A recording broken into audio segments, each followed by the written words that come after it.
Srácok, ez visszatérve, ez a dagadt, mi is volt, kis fiúzás, ez egyértelmű, ha idézés, hanem ez akkor is lelőtte, oda ment és ezt mondta, tehát innettől már nem nagyon lehet mit szépíteni. Meg azt hiszem a szart a cseten, azt is egy szíves szankcióna.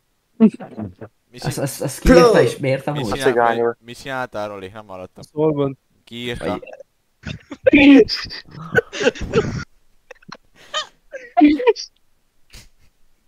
Ebben. Miért nem ettek, srácok? Végzetes. Nem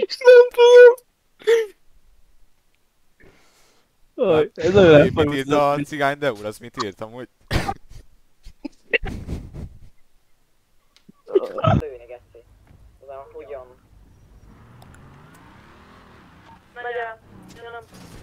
Tehát...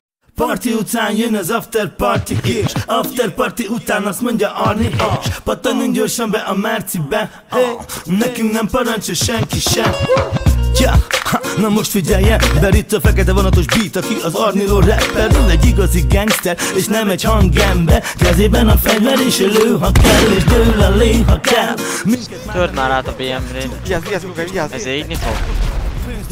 Bazd meg!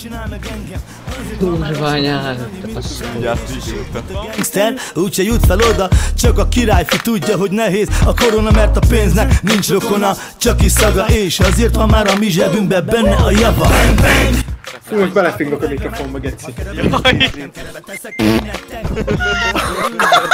Menekül, hiába vagytok, százan bevállalak úgyis, agyadunk.